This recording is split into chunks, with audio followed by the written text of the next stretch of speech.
Good afternoon, everyone. My name is Natalie Stetson, and I am the Executive Director of the Erie Canal Museum here in beautiful, snowy Syracuse, New York.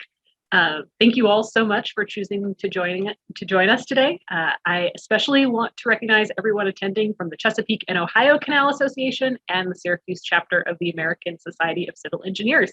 Thank you all so much for your interest, and I hope we'll see you a few more times this year. The impact of the Erie Canal was immense, socially, economically, and politically. Today we're going to hear about one of the most important figures in making the canal possible, its chief engineer, Benjamin Wright. This is our first lunchtime lecture of the new year, in which the Erie Canal Museum will be focusing on infrastructure. So who better to kick off the series with than the man officially known as the father of American civil engineering? Due to the fact that several of our upcoming speakers are coming to us across the country, our next few talks will be coming to you virtually, just like this one. And even when they are in person, we will also have a virtual element to them. Speaking of, our next lunchtime lecture will be continuing this engineering theme with a look at Garnet Douglas Baltimore, the first African-American engineering graduate of the Rensselaer Polytechnic Institute, who began his incredibly successful and barrier-breaking career right here on the Erie Canal. And that one will be on February 17th at noon. Also happening next month, we will be debuting an exhibit called What Comes Next? America's Founders and the Erie Canal, which will look at how the revolutionary generation influenced the development of what became the Erie Canal. That will open on February 15th in the museum's Link Gallery. We'll also do a corresponding deeper dive talk to go along with it called DeWitt's Duel, looking at the duel between DeWitt Clinton and Aaron Burr partisan John Starwolt on Clinton's on his birthday, March 2nd at 7 p.m. I hope you all followed that. I told Derek I wasn't going to stumble over this, and I failed him, but hopefully he'll forgive me. And now, on to the main event. Stephen Wright is a senior manager with Geo Instruments, an affiliate of Keller North America. The company operates out of several regional offices throughout the country, specializing in the design and implementation of instrumentation systems for investigation of engineering applications, both structural and geotechnical. He is based in the company's Washington, D.C. office and holds 2 degrees in civil engineering and is a licensed professional engineer in 8 states and a professional land surveyor in 2. Oh, yeah. Stephen Pennington. Sorry about that, Steve. Steve is a member of the American Society of Civil Engineers and is active in the Society's National Capital Section, where he has been a 2-time recipient of the section's Metroius? Steve, I don't know how to pronounce that word. Derek, you really have thrown me off. Service Award, advocating for the history of the profession. He is a member of the American Railway Engineering and Maintenance of Way Association and the Society of Military Engineers. Steve is the author of the recently published biography of Benjamin Wright, whom ASCE declared the father of the profession in America. He also previously co-edited publications and conference proceedings. This recent biography of Wright is Steve's first as an author. He, along with his wife Joan, reside in Fairfax Station, Virginia. And with that, I would like to turn this over to Steve. Thank you so much for joining us, and we all look forward to hearing what you have to say.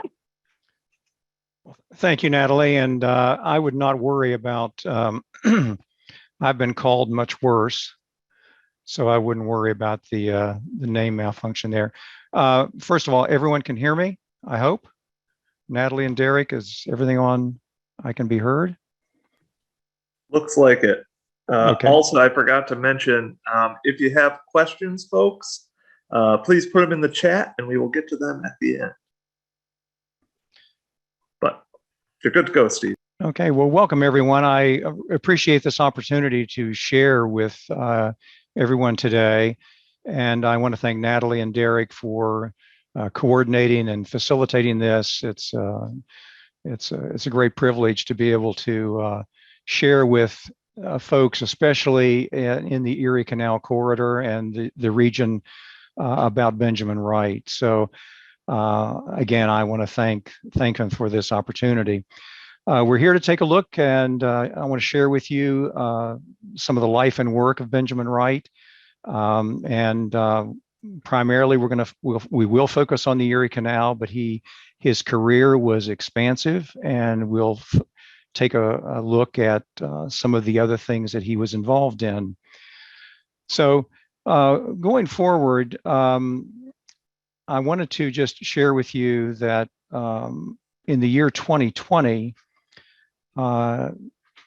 marked a significant year for the American Society of Civil Engineers. Wright was born in October of 1770. And so in the year 2020, it marked the 250th anniversary of his birth. And it also marked the 50th anniversary of his declaration by ASCE as the father of the profession, which was done in October of 1970. So in the year 2020, it was a special event for the society, and the book, as it worked out well, things have a way sometimes of not coming together well, but this one in fact did, that the book reached publication and was available in the year 2020 as well. So that was a good milestone, both for me as an author, because it took a great deal of time to put the book together, but then also the fact that it culminated about the time of the anniversary of his birth. So what we're going to do today in the presentation, we're going to take a look at the life and work of Benjamin Wright. We're going to start by taking a look at his early life, some of the work, some of his activities prior to the Erie Canal. We're then going to take a look at his career overview. He started out as a country surveyor. He then got into canal engineering. He ventured a little bit into public works engineering. We're not going to spend a lot of time with that, but he did get involved in the water supply system for the city of New York.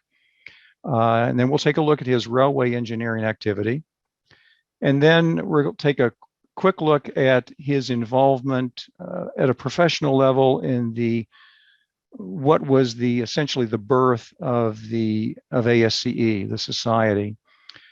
And then we're going to take a look at the significant considerations. And this is what is typically referred to in most presentations as the lessons learned. And then we'll close, and I'll be more than happy to share what I learned, what I can do with, share what I can share with any questions that may come in. So to get started, wanted to just show these two portraits of Wright. The portrait on the left is about the time of the completion of the Erie Canal, 1825. And the portrait on the right is him later in life, fairly close to his passing. He died in 1842. And this was a portrait taken, a portrait that was done just shortly before his passing. So it gives you a fairly good idea of what the man looked like. We have to remember that in his era, photography was not around. So the only known photograph that I have seen of Wright was a daguerreotype that was taken in Virginia, again, shortly before his death. And I made every effort to try to get a copy of that daguerreotype for the book, only to find out that the chemical decomposition of the daguerreotype had made it almost unusable, that you could not disseminate anything in the daguerreotype. So it was unusable, which is a shame. But nevertheless, these are two images of the man. And we're going to start by taking a look at his ancestry. Now, a lot of times people they're not too much interested in somebody else's ancestry, but I'm hoping as this screen begins to fill up, you'll find that Benjamin Wright's background has an awful lot of interesting facets to it. So we're going to start with back in the era of Henry VIII in England. John Wright was living in the Essex, one of the counties in England. And when Henry VIII dissolved the monastery system, one of the monasteries by the name of Kelvedon was purchased by John Wright. And he in turn had several sons, two of whom were Robert and John. And a few generations later, after Robert, Thomas Wright, along about 1630, emigrated to America and settled in what is now the region around Wethersfield, Connecticut. Thomas Wright had some descendants, and a few generations later, a descendant, Ebenezer Wright, again still living in Wethersfield, married a young lady by the name of Hannah Allen. Now, Ebenezer Wright was a congregational minister. He had studied at Yale in the Yale Divinity program. He was a congregational minister in the town of Wethersfield. And he and Hannah had another son. They had more than one son, but one of them they also named Ebenezer. And the younger Ebenezer, as an adult, was in the trade of leather work, making harnesses and saddles and other types of tack equipment. His wife, Grace Butler, was from Middletown, Connecticut, and they in turn had Benjamin Wright, our engineer. So they were the parents of our engineer. Now, when we take a look at this basic family tree, there are some interesting facets to it that I want to share with you, one of whom is Hannah Allen. Hannah Allen was a direct descendant of a Mayflower passenger. The Mayflower came across shortly before Thomas Wright did, 1620. And Hannah Allen was a direct descendant of one of the passengers on the Mayflower. Now, I'm not going to get into a lot of history on the Mayflower. For those of you that are familiar with it, there were more people on board than just what we refer to as pilgrims. There were people coming to America for various reasons. They were referred to as strangers by the pilgrim passengers. And it's one of the individuals among the strangers that was the ancestor of Hannah Allen. But nevertheless, that makes Benjamin Wright, one of our engineer, a direct descendant of a Mayflower passenger. And Ebenezer and Hannah had another son, also named Joseph Allen Wright, Ebenezer's brother. And when the Revolutionary War started, Joseph Allen Wright received a commission in a unit of Connecticut infantry. And about a year later, Ebenezer, his brother, Benjamin's father, also received an officer's commission in a unit of Connecticut infantry, but not in the same unit with Joseph. It was in a totally different unit, and they received their commissions about a year apart. But Joseph Allen Wright, on the same day that he received his commission, and in the same unit of Connecticut infantry, there was also another young man from Connecticut, and that's this man. Now, if you are a native son or daughter of Connecticut and you don't know who this man is, you ought to be ashamed of yourselves. This is Nathan Hale. And I'm not going to get into a lot of history, Revolutionary War history, but it was at the Harlem Heights on Manhattan that Washington asked for someone to go behind enemy lines. And Joseph Allen Wright was there. And as it turned out, eventually at Harlem Heights, Ebenezer Wright's unit made it to Harlem Heights as well. But Joseph and Nathan Hale were the only connections. Ebenezer did not know of Nathan Hale. But by the time they reached Harlem Heights, Nathan Hale had gotten connected with a unit of what's called light cavalry, connected to the same infantry unit. However, they were together there at Harlem Heights when Nathan Hale left and went behind enemy lines, and the rest is history. After this event, the war moved forward, and both Joseph Allen Wright and Ebenezer Wright were with Washington when he crossed the Delaware River. There was about a contingent of about 2,500 soldiers, including horses, cannons, wagons, and about 2,500 soldiers that crossed the Delaware with Joseph and Ebenezer among them. But let's go back to our original ancestor, John Wright. I mentioned that he had multiple sons, among them Robert and John. Let's take a look at John. And a few generations after John, we have Samuel Wright. And at the same time Thomas Wright came to America, Samuel Wright came as well. Thomas settled in Connecticut, and Samuel Wright settled in Massachusetts. Now, what is of interest here is that when you come forward a whole bunch of generations after Samuel Wright, you have these two gentlemen. This is Wilbur and Orville Wright. Now, I'm not about to try to make any kind of guess as to what the genealogical relationship is between Benjamin and the Wright brothers, but you can see the connection here, and you can draw your own conclusions as to what kind of cousins twice removed they might be from one another. Now, in my research for the book, I found absolutely no connection whatsoever between Benjamin Wright, our engineer, and Frank Lloyd Wright, the architect. Two different lines of descendancy from different ancestors.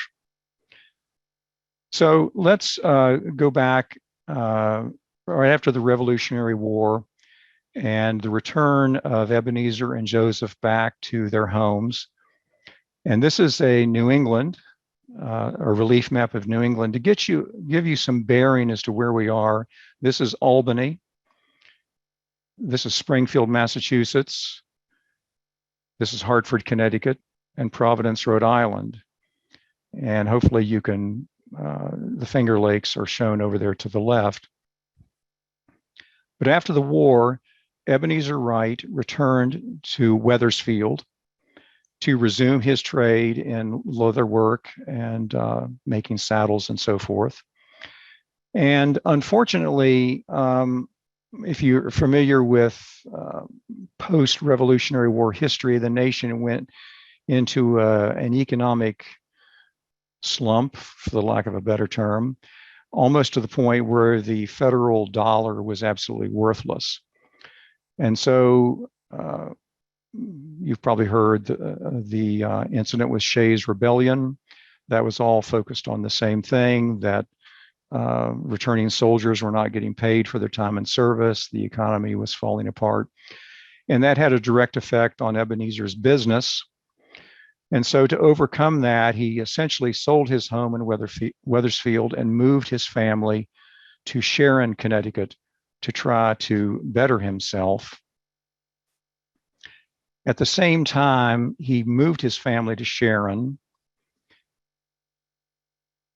One of Benjamin's brothers, Ebenezer. Now, before we all get confused here, Benjamin Wright, our engineer, had a brother Ebenezer, father Ebenezer, and a grandfather Ebenezer. So what we're talking about is his brother went to the Fort Stanwix area. And right after the Revolutionary War, it was well known that the Fort Stanwix area had a lot of good potential for development. It was a crossroads between the Atlantic watershed and the watersheds of the Great Lakes. A lot of Indian trails had gone through there. The fort was built during the French and Indian War and was a prime spot for development. And so the younger Ebenezer went to Fort Stanwix to try to make a go of it. Benjamin, on the other hand, when his father moved the family to Sharon, he went to Plymouth to live with his uncle Joseph and apprentice as a surveyor. And so he was able to learn the trade of surveying. He was also able to learn through assimilation in connection with his uncle, the mechanics of politics and civic and economic activity, legal activity, and so forth. He was able to learn that from his uncle, Joseph. And He stayed in Plymouth for a few years, but meanwhile, his father in Sharon still needed to, he was still experiencing some financial hardship.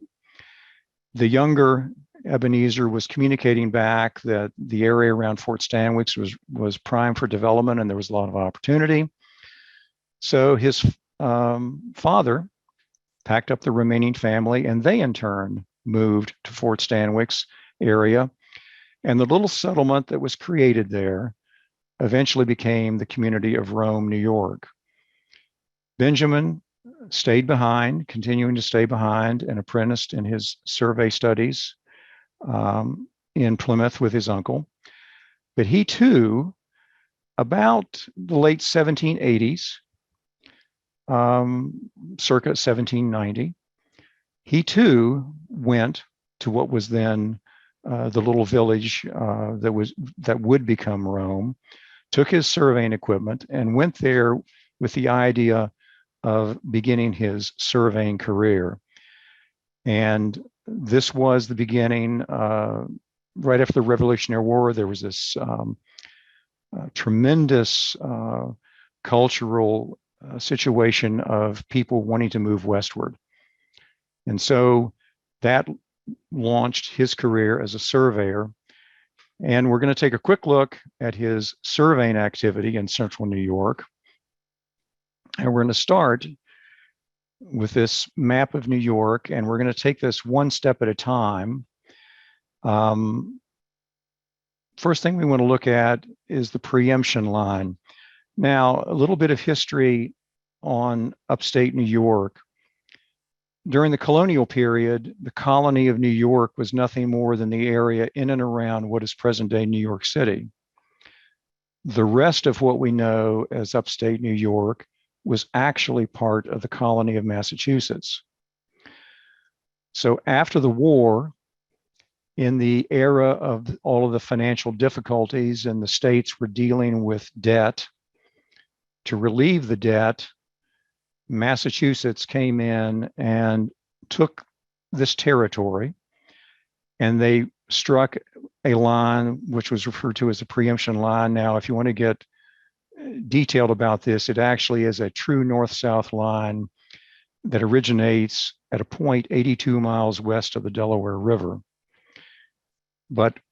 And the Preemption Line has a very storied history. It had more than one iteration of trying to lay the thing out.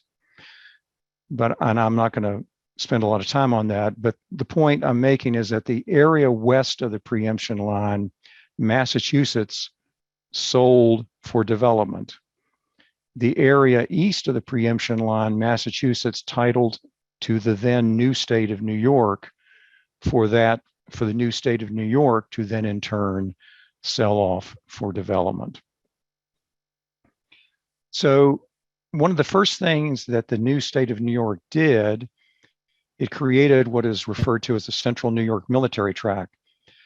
This is a rather large parcel of land that was to be divided, and in order to deal with the debt of paying for its soldiers for their war service, they were going to be given tracts of land, and that's what the purpose of this huge parcel of land was to be.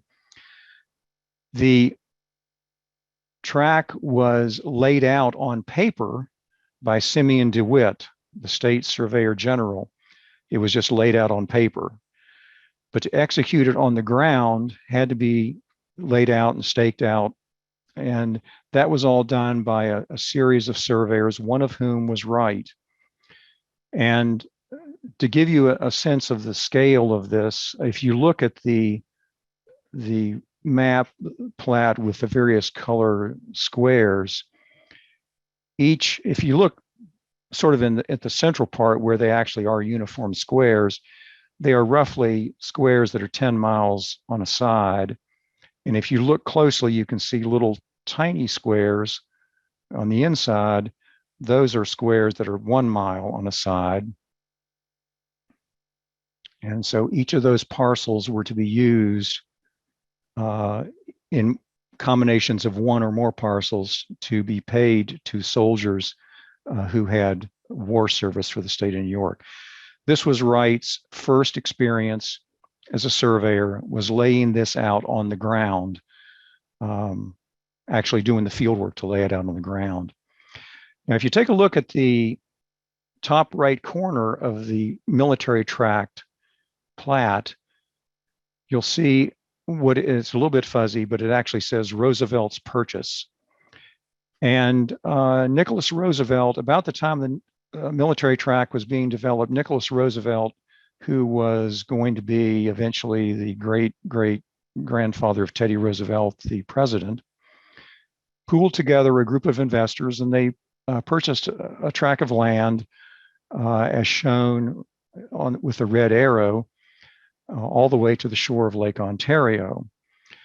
Well, unfortunately, Roosevelt's investment scheme faltered, and one of the partners in the investment group, George Scriba, purchased the shares from the other investors and went about to go ahead and develop the land himself. To do so, he hired Wright to do the surveying, the lot layout, and laying everything out on the ground. This was probably Wright's first true broad experience dealing with land development and everything associated with it, which would be putting in roads, developing the little towns and communities with blocks and platting everything. And one of his discoveries was up on Lake Ontario, a piece of ground that was going to be referred to as the Village of Mexico. It was George Scriba's habit to name everything after exotic international type locations. But Wright felt that the Village of Mexico had an awful lot of potential from where it was located. And so he himself purchased a lot of land in the Village of Mexico. This is his plat that he developed for the little village. If you had your magnifying glasses on, his name is up there in the fine script up in the top left corner. But he had a blacksmith. He started a blacksmith shop, a sawmill, and people did come and settle. And it was about this time that he went back to Connecticut and married a young lady that he had met while he was there working under the tutelage of his uncle and his apprenticeship, Philomela Waterman, the daughter of a congregational minister. They got married, they came back, they settled in the Village of Mexico. They were there for a little while, but Mother Nature had a way of changing plans. The winters were extremely harsh, and unfortunately, the little village did not reach its full potential during their stay there. And Wright moved his wife, and at that point, his first son, born about 1799, moved them back to Rome, New York, to live with his other family, as he in turn continued his surveying career, which took him into a parcel referred to as Macomb's Purchase.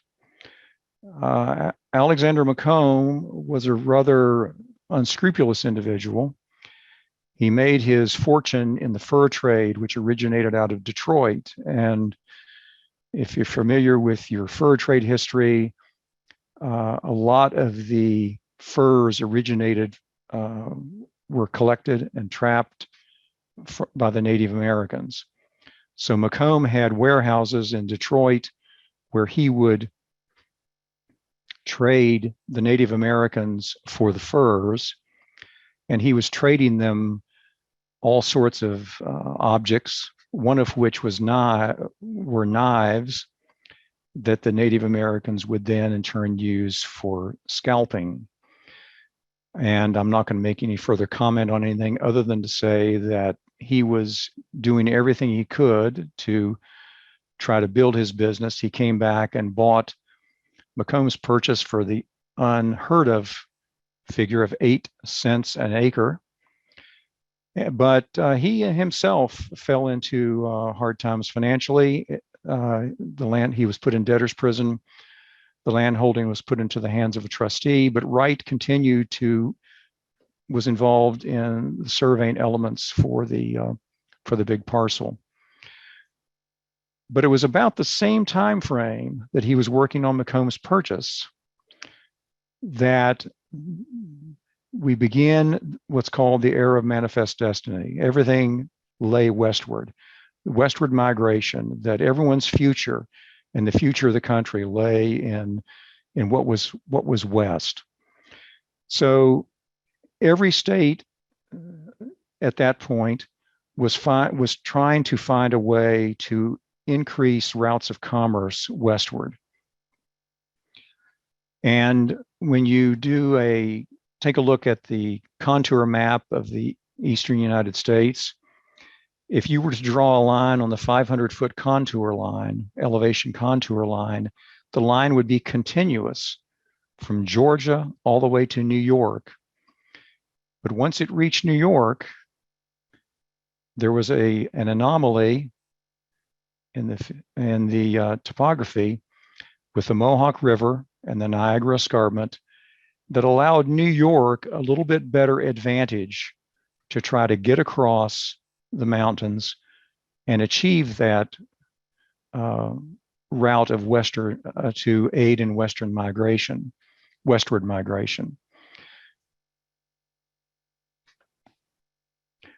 We have the Mohawk River, and the Niagara Escarpment also allowed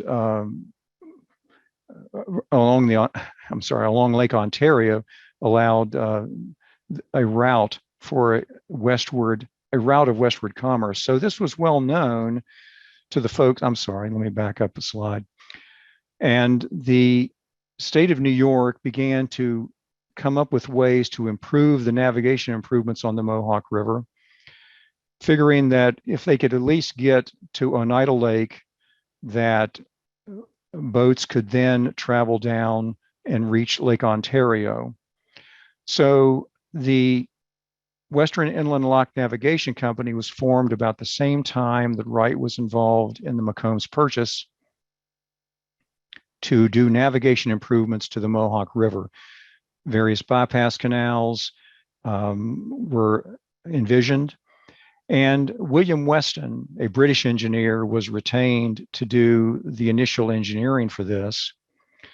And prior to the German Flats Canal, he left for some unexplained reason and did not return. So the navigation company was looking for engineering assistance to go ahead and continue the process of moving the program forward. And George Huntington, a resident of Rome, he was a merchant in Rome, a good friend of the Wrights, and knew Benjamin Wright and knew his capabilities. He was on the board of directors for the navigation company. And he went before the board and said that he had an engineer that could fill the bill. And that opened the door for Benjamin Wright to step in and take over the engineering responsibilities for the navigation company, primarily in the area around Rome and what you would call the canal, or the connector over the topographic divide between the Mohawk and the waters of Lake Ontario. And he was able to achieve the locks and bypass works. And this was his first, and he admits it in his writing, that it was his first work as an engineer. But also about the same time that all of this was going on, there was also discussions about actually having what amounts to a full-blown canal. And so we go into the era of Wright's canal engineering activity. I'm not going to get into any of the politics or any of the build up to the Erie Canal because we would be here all day. Needless to say, it was a very tedious task to get New York to come together to do this, but they did, and construction began in 1817. And this is a map showing the route for the canal. The western portion, western division, was to be superintended by James Geddes, another surveyor who was his area of work. He was a country surveyor like Wright, but he was located in Geneva, New York, and he was put in charge of the Western Division.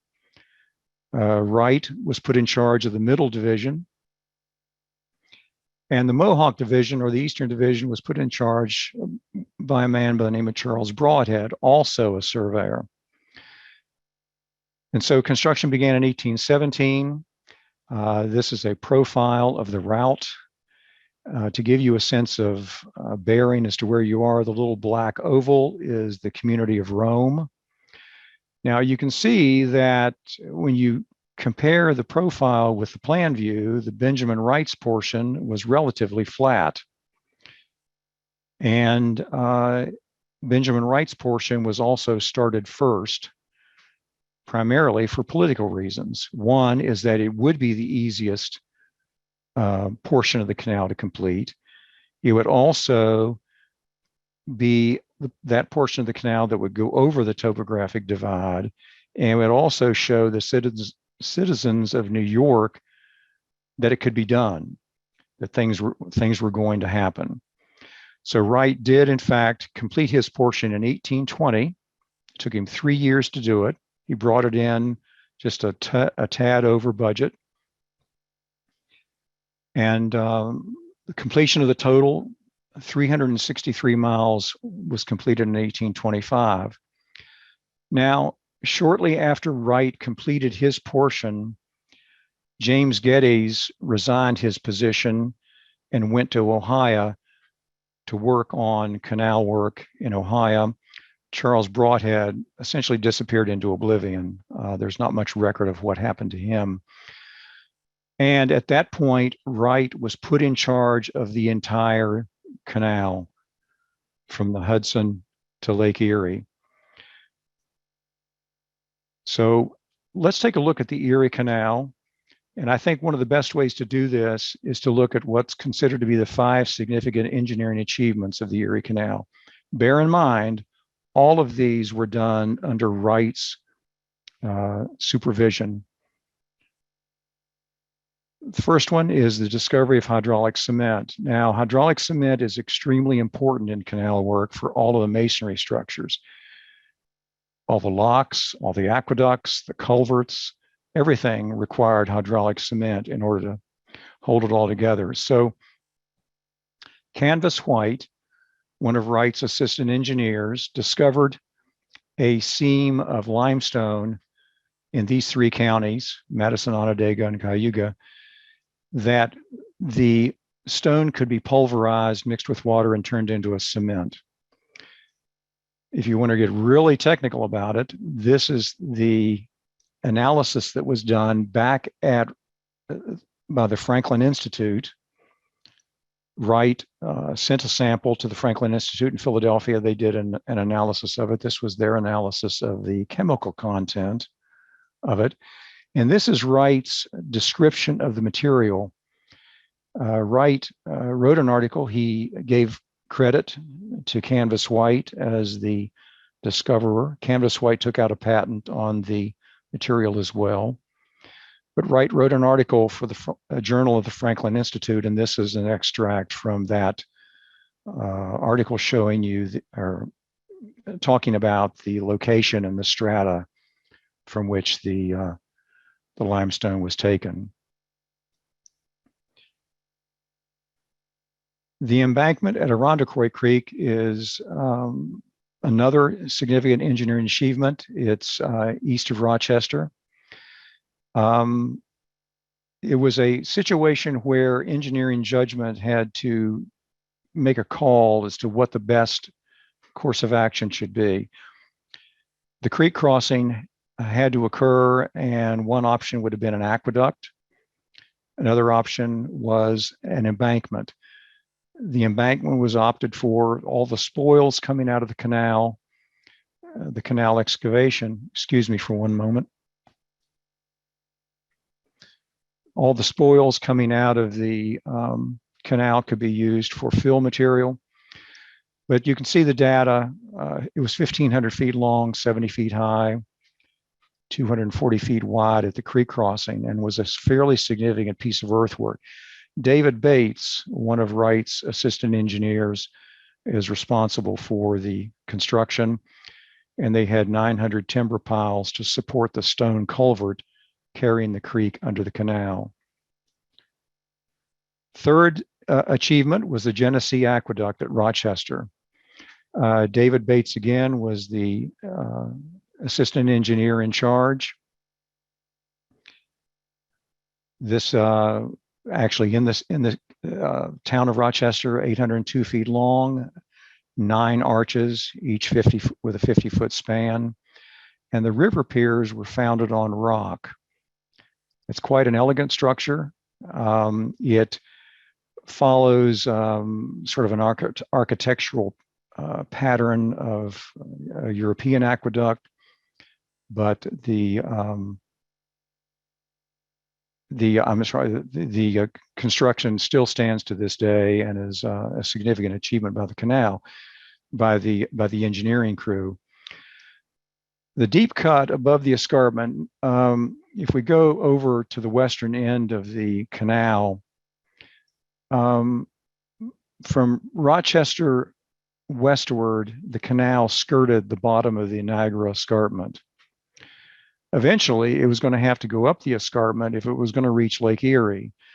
And so at Lockport, it does so. And from Lockport to Buffalo, the Buffalo being at the top of the escarpment, in order for the locks at Lockport to function properly, there had to be free-flowing water coming from Lake Erie all the way to Lockport. In other words, there could not be any intervening lock between Buffalo and Lockport, for which there was a fairly significant rise in the topography. So in order to overcome that, they had to put in this deep cut so that there would be no interruption to the flow of water reaching the locks at Lockport. Nathan Roberts, one of Wright's assistants, is responsible for the cut. You can see the data there in the lower left. It was about 7 miles in length, 25 to 30 feet deep, with 3 miles through hard dolomite.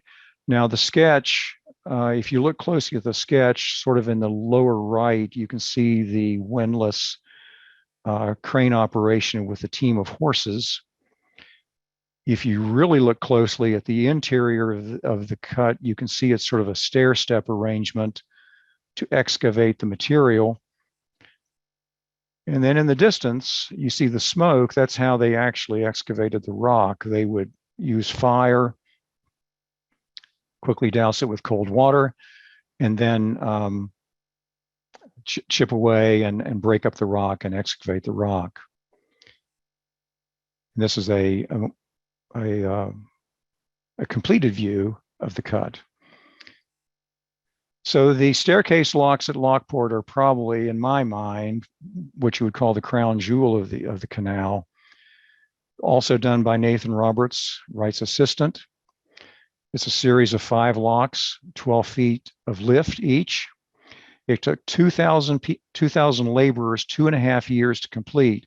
Now compare this to what Wright did between 1817 and 1820 on the central section.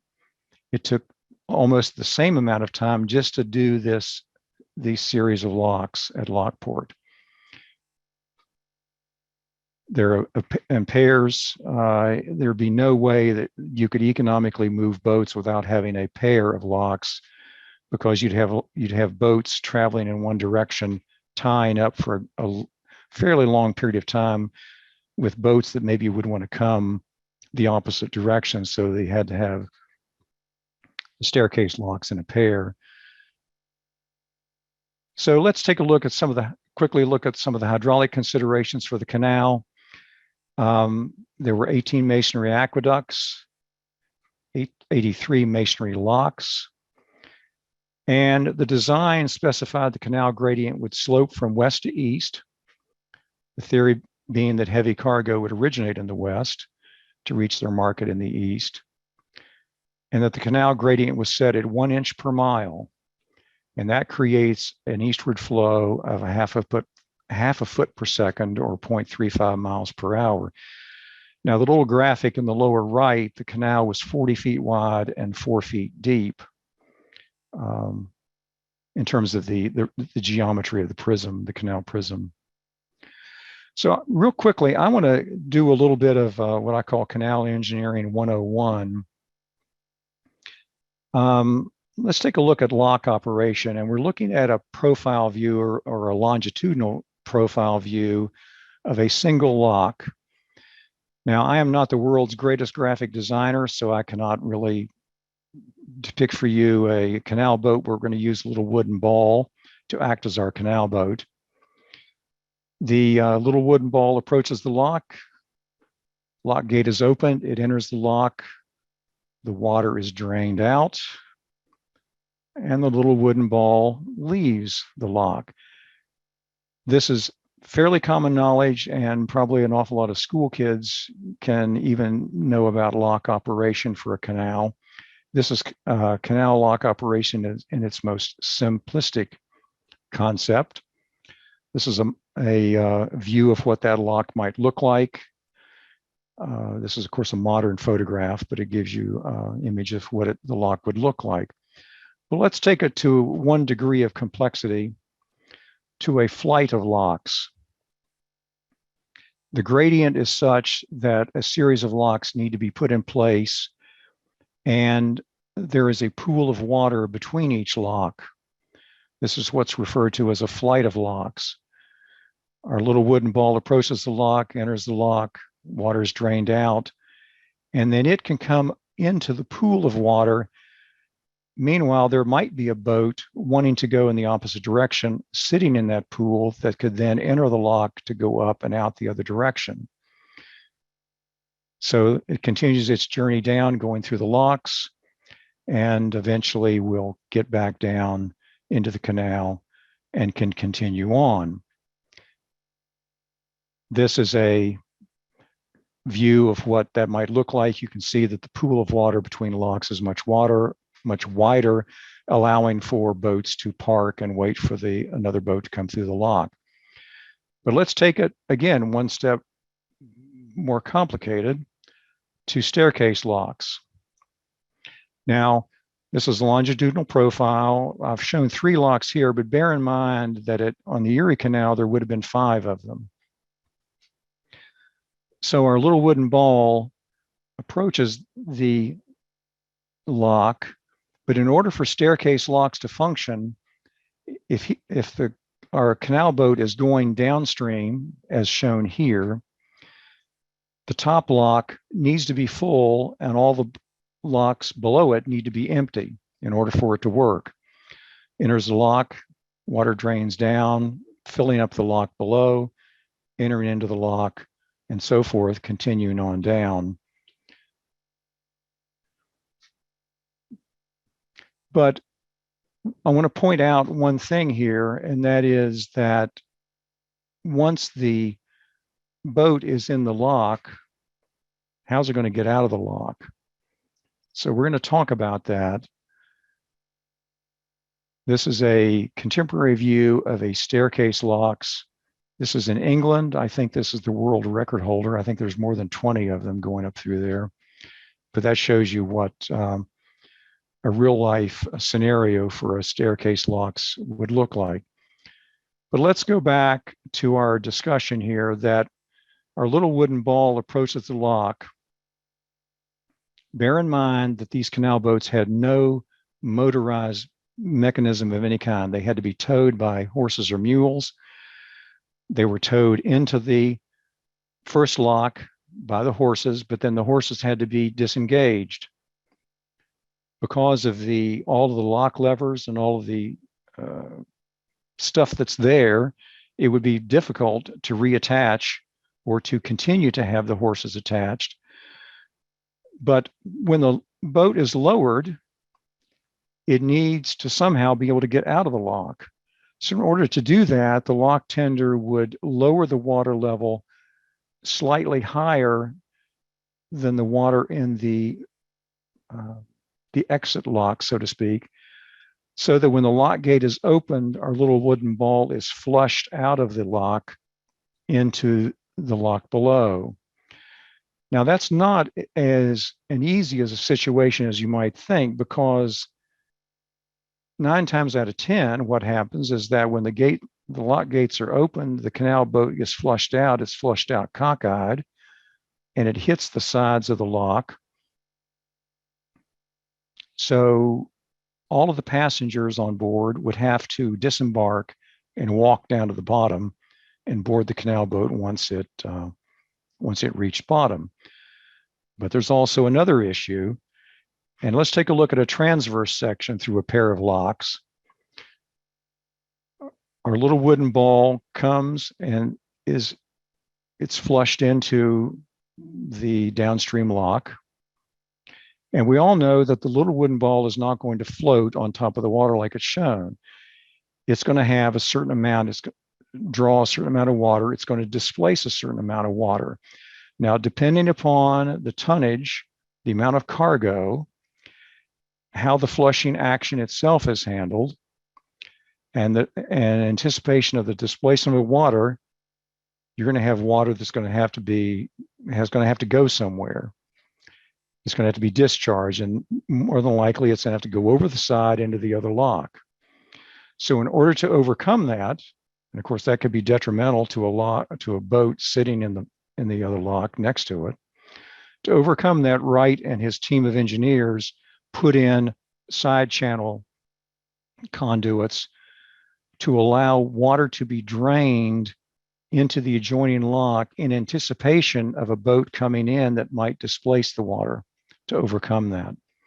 So let's go back and take a look at the staircase locks again at Lockport, just to point out a few things. One is that the team of horses has been disengaged from the boats and they've come all the way down and are waiting for the boat to come through the lock system. You can see a boat going upstream in the lock. He's going upstream because you can see the tillerman to the right of the boat, signifying that the boat is pointed the opposite direction. But you can also see the people. So when people disembark, the stairs, the masonry stairs that are between the locks allow passengers to walk down the stairs to then reboard the canal boat once it gets to the bottom. And just point this out, it appears that we have some passengers that are getting off the boat in the first lock before it proceeds to go uphill. And then another thing I want to point out is the sluiceway. This was a conduit that allowed water levels to remain the same up at the top remembering we're looking towards Lake Erie. And so the water level from Lake Erie to be uniform, they had a sluiceway to allow overflow water to come down. And the structures up above it were primarily taking advantage of that water with water wheels from mills. So I want to very quickly have an overview of Wright's canal engineering activity. He was involved in some New England, in Rhode Island and Connecticut. You can see these 3 canal systems, the Blackstone, the Farmington Canal, and the Housatonic Canal. He was primarily involved in the engineering studies. He did not get involved in the construction per se. It was mainly engineering studies. The Delaware and Hudson Canal. He was chief engineer for the canal and was involved in its construction. The idea was this canal was to bring anthracite coal out of Pennsylvania for its market in New York City. Unfortunately, where the mines were in Carbondale, it had to go over a mountain range, and the canal stopped at Honesdale, and a railway was planned for that last link. Wright resigned his position as chief just prior to the railway activity, but he was educated, I suppose is the best term, on the potentials for railway technology during his tenure as chief engineer on the canal. Although he was not connected with the canal at the time the railway locomotives were put in place. Suffice it to say, the railway locomotives did not have the traction power, and so they were only used to ferry in the flat sections, and they had to use a gravity railroad in the steeper sections. The Mid-Atlantic area, he was involved as a consultant with Canvas White on the Delaware and Raritan Canal. He was the chief engineer for the Chesapeake and Delaware Canal. Now, of all of Wright's canal activity, the Chesapeake and Delaware and the Erie are the only canals, even though they've been enlarged, the only canals that are still in operation today. The Chesapeake and Delaware Canal is the shortest of the canals that Wright got involved in, but it brought him the most heartache, both tragic and professional. He lost his son in a construction accident on the canal. The casualty rate due to disease for the canal was unbelievably high for the short distance that it had to be put in. The engineering hurdles were significant to overcome soil conditions, but he brought it to completion, and it's a major ship channel in today on the Atlantic coast. Chesapeake and Ohio Canal, Wright was the chief engineer from its very beginning. His primary activity focused on the area between Washington and Point of Rocks, Maryland. The railroad, B&O Railroad, almost got its start about the same time. And you can see from the map the route of both. Wright saw the writing on the wall and knew that the railway was going to be an impediment to the future of the canal. And he resigned his position as such, as chief engineer about the time the canal had reached Point of Rocks. Now, just as a piece of information, the B&O Railway was able to get pursued legal channels in order to occupy the same right-of-way that the canal occupied between Point of Rocks and Harper's Ferry. And that all of that activity was a catalyst that Wright was aware of, that he needed to go ahead and resign his position. And the canal only made it as far as Cumberland. The intent had been to reach the National Road and the headwaters of the Ohio towards Pittsburgh. And quite honestly, I think the Chesapeake and Ohio Canal probably had, next to the Erie Canal, probably had the best chance of succeeding. Unfortunately, they started 10 years later than the Erie Canal, and then the railroad, of course, created an obstacle as well. The Welland Canal bypassing Niagara Falls, this has a convoluted history. Wright's only involvement was in the ship channel from Port Maitland to the Welland River. If you look closely at the map, you can see there on the western part, he was involved in converting that feeder canal into a ship channel with the locks and necessary canal enlargement. The James River corridor linking Richmond with Point Pleasant, the Kanawha watershed with the James River watershed. Wright was the chief engineer, and this was a project that he was involved in.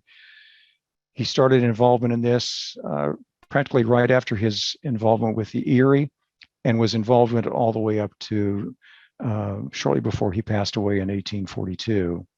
Unfortunately, the canal only reached Buchanan and was not able to get over the mountains before the Civil War broke out.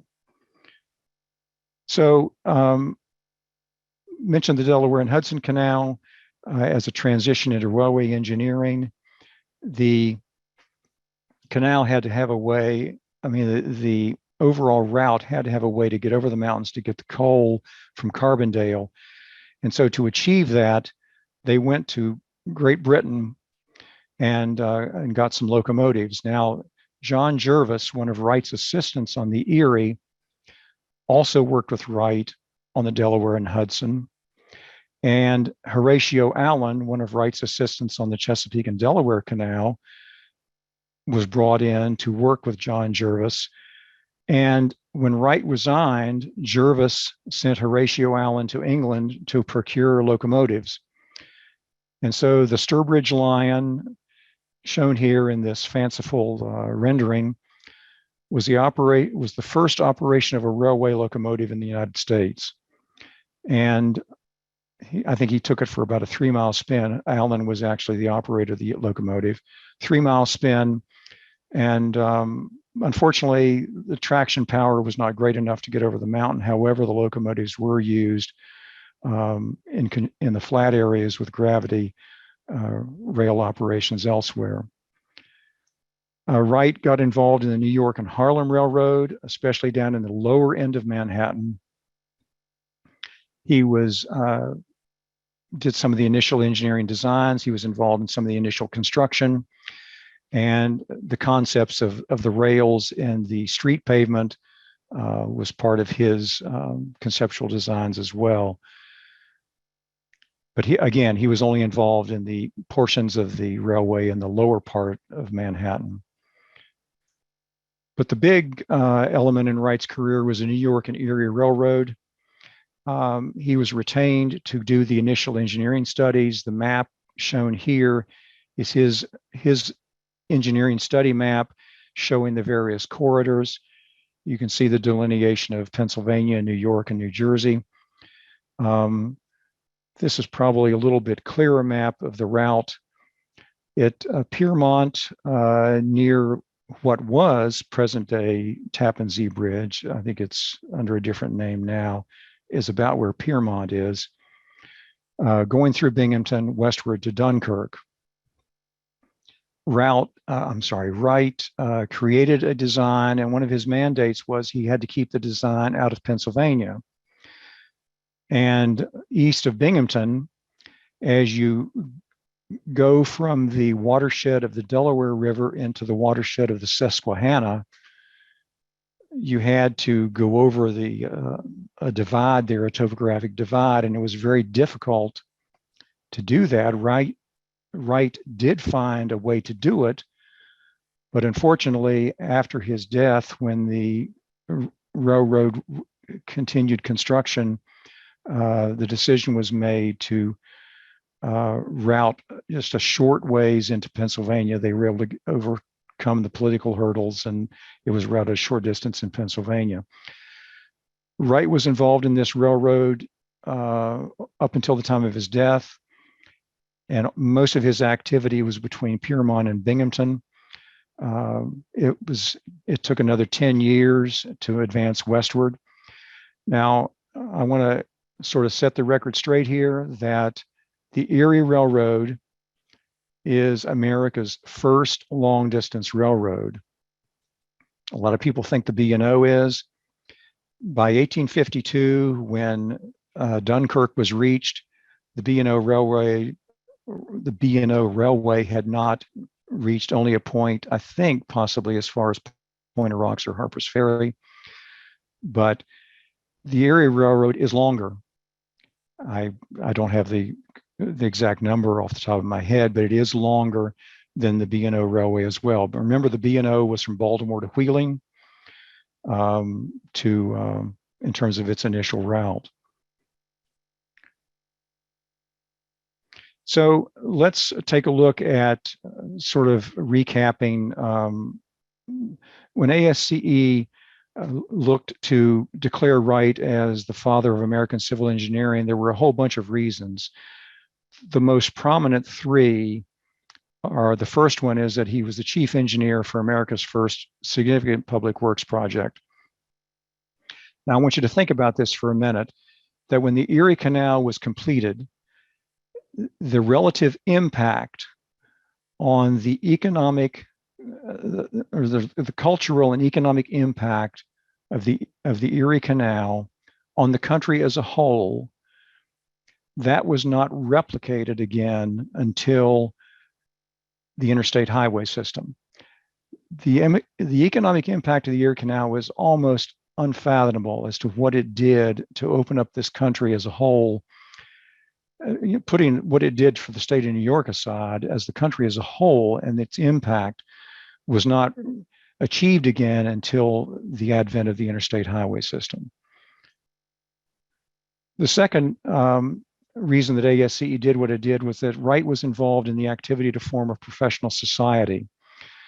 There was a gathering in 1838 in Georgia of practicing civil engineers. Unfortunately, Wright was not among them, but they agreed to get together again in February of 1839 in Baltimore, and they met at Barnum's Hotel in Baltimore. Wright did go to Baltimore and met there. And in fact, he was put in as committee chair to develop a constitution for the proposed organization.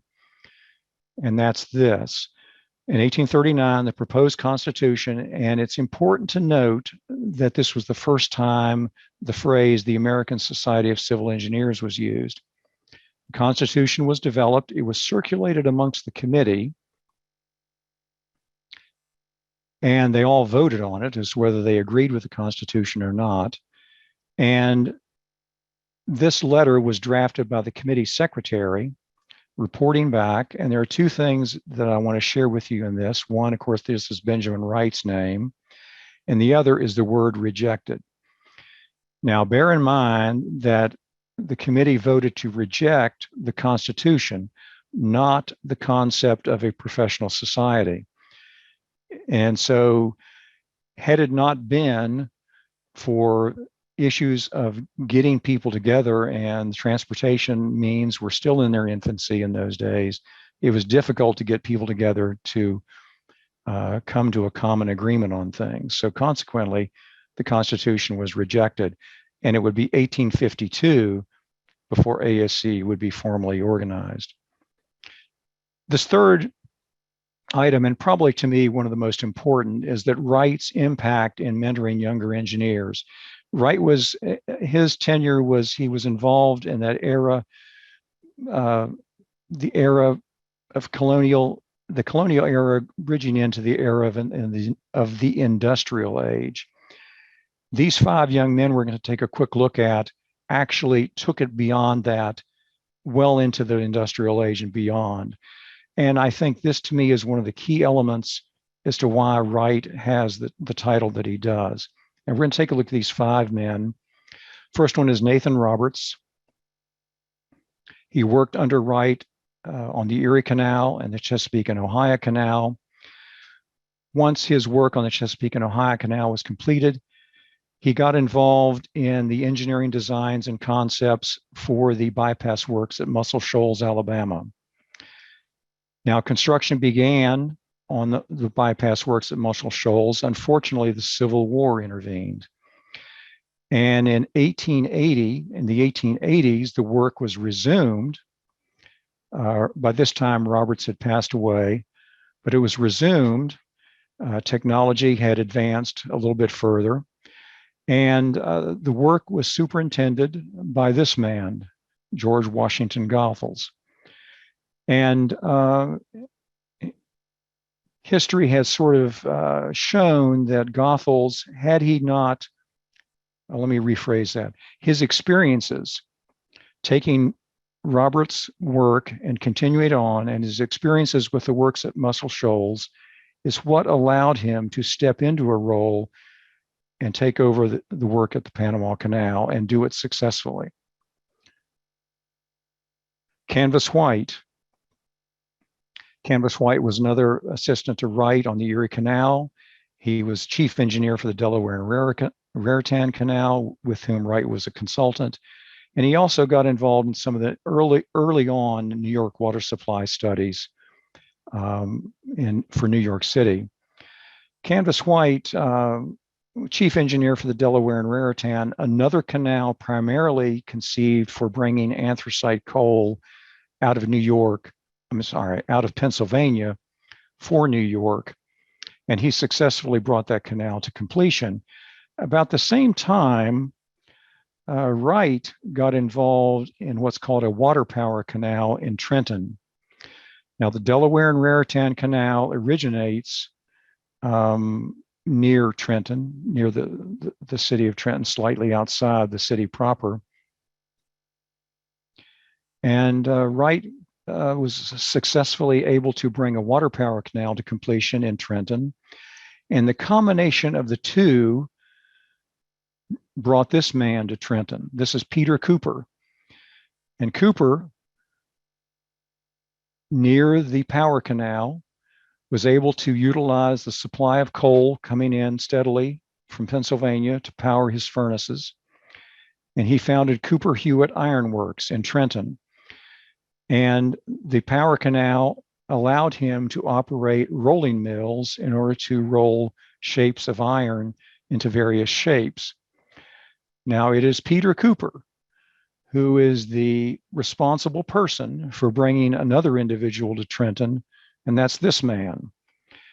And if you're a civil engineer and you don't know who this man is, then I have to say shame on you as well, because that's John Roebling. And he brought Roebling Wire Works to Trenton as well. And from there, we all know where history took all of that as well. Horatio Allen worked with Wright on the Chesapeake and Delaware. He worked with Wright on the Delaware and Hudson Canal.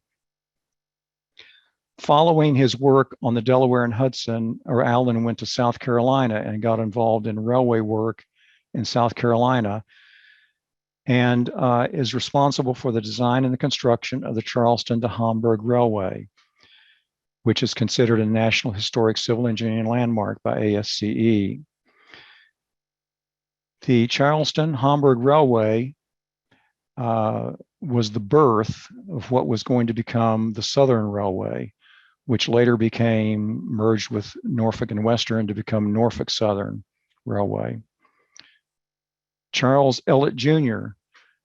worked with Wright on the Chesapeake and Ohio Canal, the Erie Railroad, and the James River and Kanawha Canal. Ellet would go on to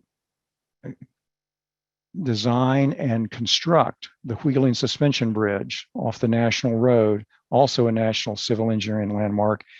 I highlight that in red because it's important that the landmark status be designated to Ellet, because Roebling eventually came along later and put in a replacement span, but it was Ellet who first achieved the crossing on the Ohio River with a suspension structure. And quite honestly, had Ellet not been killed in the Civil War, I think he and Roebling would have been competitive with one another throughout their careers and would have brought, Roebling brought suspension technology into greater circles with the Brooklyn Bridge. Ellet would have done the same with some of the concepts, and the two of them were pretty much the birth of the suspension bridge concept in America. However, Ellet is also noted for this document, a study of the Mississippi and Ohio rivers, the flood conditions. And this document, prepared in the late 1830s, formed the basis of an awful lot of what we know today as the Corps of Engineers and their flood control studies. This one document played a significant role in Corps of Engineers' early work in flood control, and it also played a significant role in this organization, the Tennessee Valley Authority, and its water impoundment and flood control work in the upper watershed reaches of the Tennessee River. John Jervis, a New Yorker from Rome, worked with Wright on the Erie. He was also involved in the Delaware and Hudson.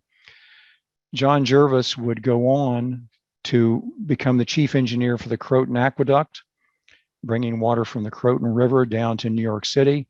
This is one of the preeminent National Historic Engineering landmarks in America.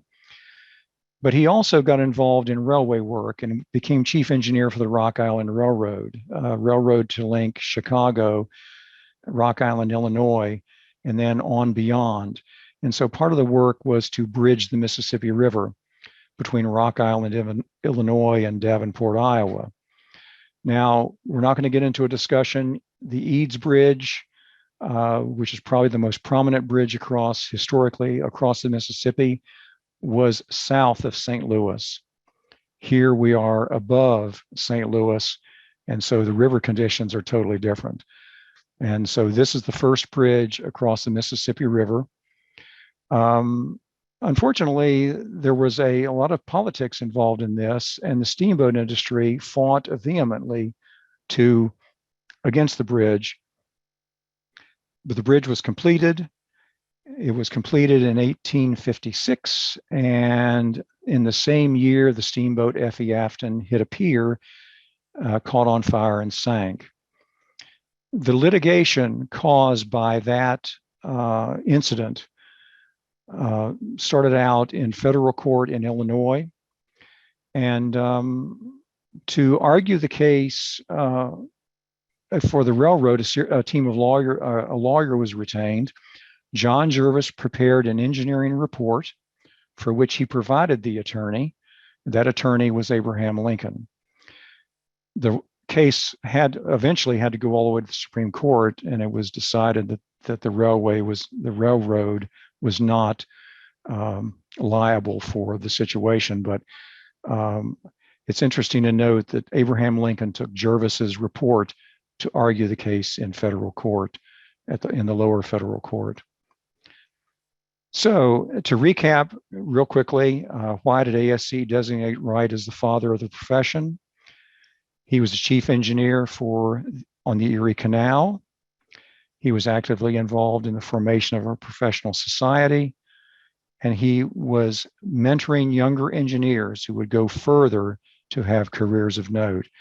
So I apologize for going over my time limit. I hope you've enjoyed the presentation. I'll leave this screen up. If you would like to take your phone and take a snapshot of it, it has my email address on there if you would like to send a question that you think of afterwards. It also has the link in case you would be interested in taking a look at the book. The book is published by ASCE Press, a nonprofit. ASCE Press also holds the copyright, so it's a benefit to the organization. You're not benefiting me. This is not out here on the New York Times bestseller list where authors are making huge sums of money. So you're benefiting ASCE if you purchase a book, and also my email address is there as well in case you would want to send a question later on. So with that, I want to thank you. I'll be more than happy to entertain any questions that may have cropped up, and I'll turn things back over to Derek. Thanks, Steve. That was great. Really appreciate it. We already have one or two questions in the chat. So I'll ask those now, and feel free to put any more in while you're there. Karen asks,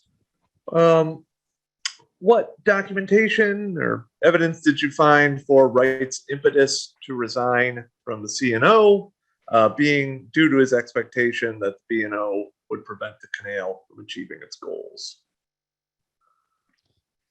There's been a school of thought that Mercer, Charles Fenton Mercer, the driving force for the C&O Canal, that Mercer and Wright were not getting along well together. I tend to believe that I think the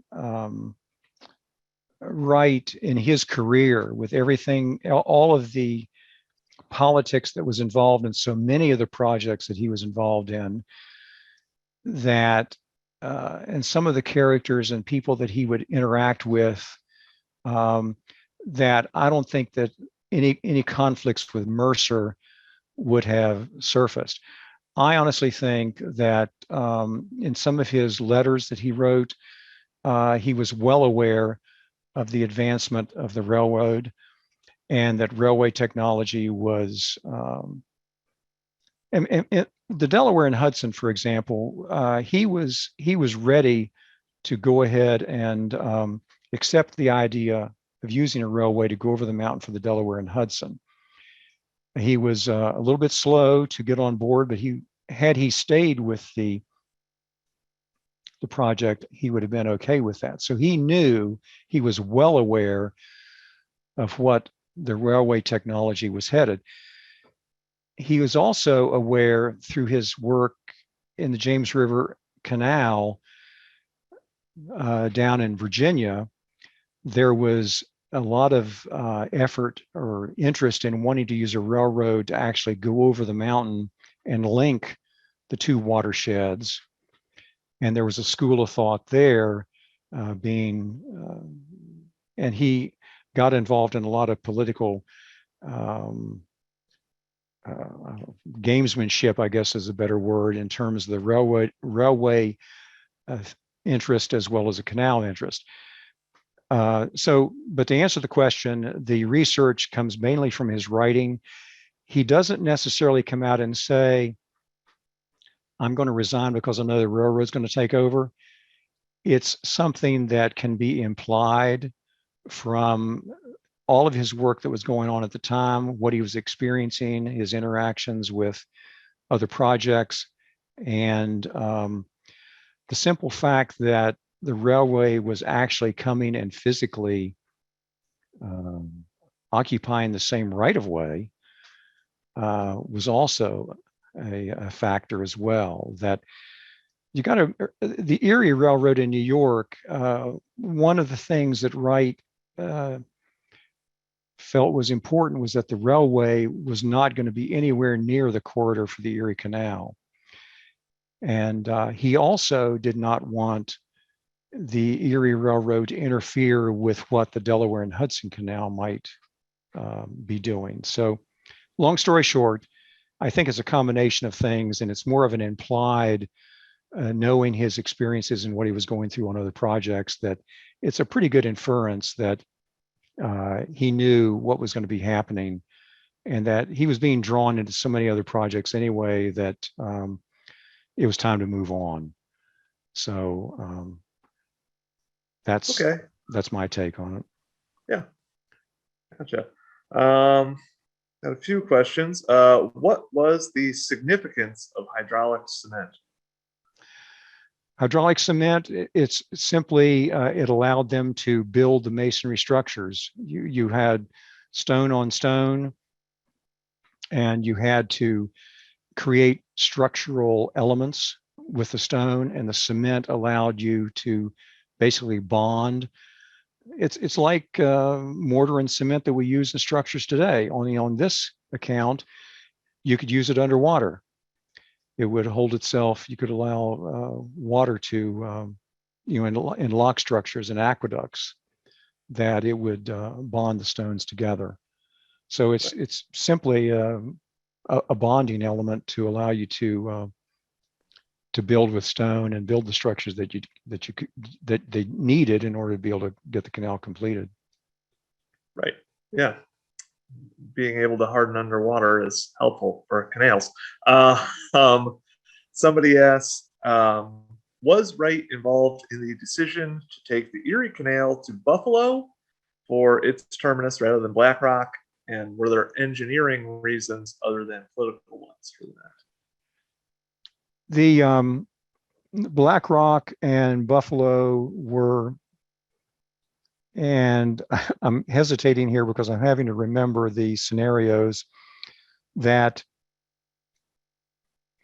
the Buffalo situation had better water conditions in terms of it.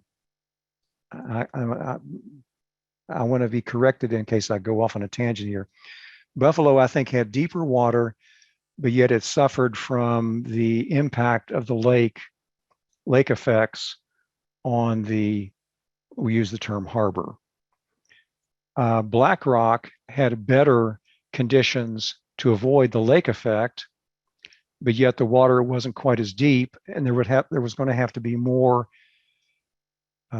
engineering work in order to improve the effort at Black Rock. Now, as I recall, I think there was some of the engineers, Wright included, were in favor of Buffalo, and others were in favor of Black Rock. And I'm going to, excuse me, I'm sorry. Wright, I think, was in favor of Buffalo along with a couple of his assistants, and then a couple of the other assistants were in favor of Black Rock. the idea of the deeper harbor and the not having the necessity to do such an improvement to the Black Rock area is what prevailed.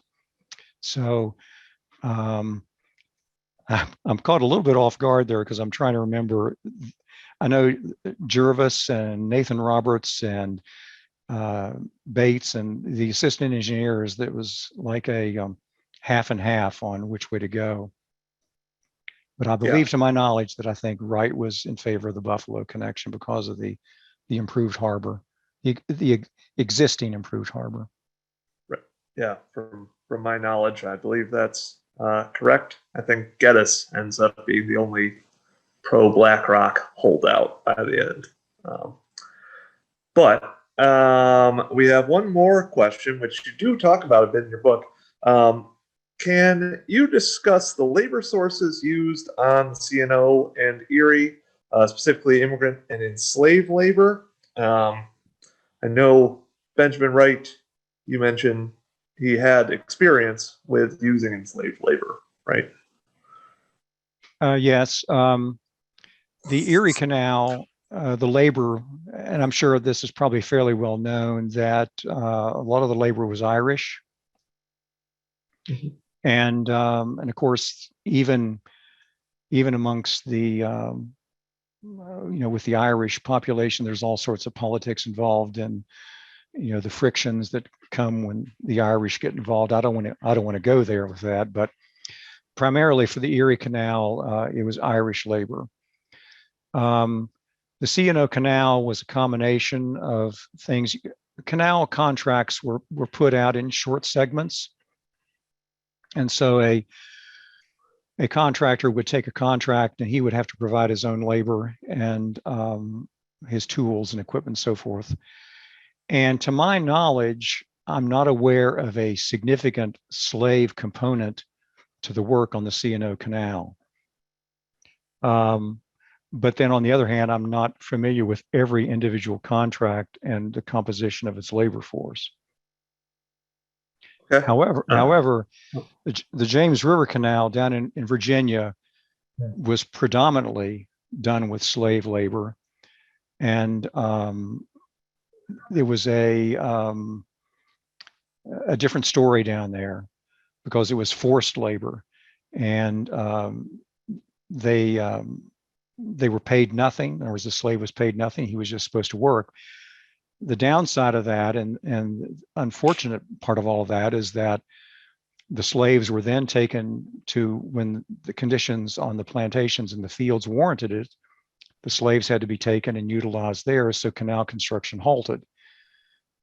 Now, there were all manner of cultural things going on in Virginia at the time, that the quality of the work, a lot of the work needed to be repaired and rebuilt. Could very well have been from the continuity of the labor force as well as the experience of the labor force. And these were in the years, we're talking the late 1830s. And even in the 1830s, secession was still being discussed. And it was a strong impetus to get the canal completed so that they could link east and west. I mean, in terms of Virginia, they could lease eastern part of the state to the western part of the state. And unfortunately, they were not able to succeed. But the Nate Turner Rebellion, if you're familiar with that, the slave uprising in Southampton, Virginia, that had an impact on canal work. Canal work shut down totally. And if you're at all familiar with that event, there was a fairly significant amount of death involved in that, and the rebellion, as well as the aftermath of it. So I'm not sure if I'm answering the question correctly, but the use of slave labor in Virginia was the predominant means of getting stuff done. It was also the means in getting work done in Georgia. Wright was involved in some work in Georgia down near Savannah, and that work was predominantly slave labor as well. But it was a it was quite a shock to him coming from New York, coming down into Virginia, and being in that kind of environment. And I don't want to launch into more of it, but Wright was anti-slavery, and I'm sure it had a big impact on him. All right, thank you. We are hearing from, I believe it's someone with the CNO. They say there is almost no evidence for enslaved labor on the CNO, which good to know. Someone else asked why it was necessary for passengers to disembark at Lockport. I mean, that's because it took an hour-ish, right? Disembark at Lockport? Yeah. And this again is an inference on my part, with the canal boats having to navigate through the locks and the possibility of striking the lock walls and their own personal safety on the inside of the boat, that it would be best if they disembarked and walked down to the other side. In a single lock, it might be different, where you go into the lock and you come out the other side.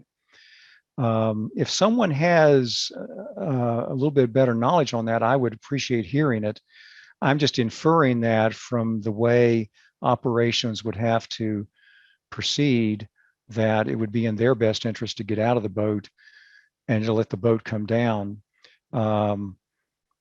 You've seen many, many pictures where passengers sitting on top of the boats, up on the roof. Matter of fact, in one of the slides that I showed here, one of the graphics I had a painting showing passengers sitting up on top of the boat as it was going into a lock. I cannot believe that would be the case because of the possibilities of striking the walls and possibly any injury that might come from them falling off the boat or falling down on the inside the cabin or whatever. So that's my inference. Quite honestly, I would love to hear from somebody if they have other knowledge on the subject, but that's what I infer in order for safety reasons. If I could speak on it a little, Steve, I mean, to my knowledge, people would go out because it takes about 15 minutes to go through a lock. If you go to the Niagara Escarpment today, it takes you about 2 minutes to walk up it or down it. So from what I understand, you get out of the lock at a lock so you can not be stuck in your boat forever, especially when you're at the Lockport locks. You get to go to the nearby taverns, of which there are about, I think, 25 or something next to the Lockport locks. So, well, I think we're about out of time here. So I want to thank you very much on behalf of the Erie Canal Museum and everyone watching. We really appreciate this. Well, thank you. Yes. Have a good rest of your day, and same goes to everybody sticking around. Thanks so much, everyone.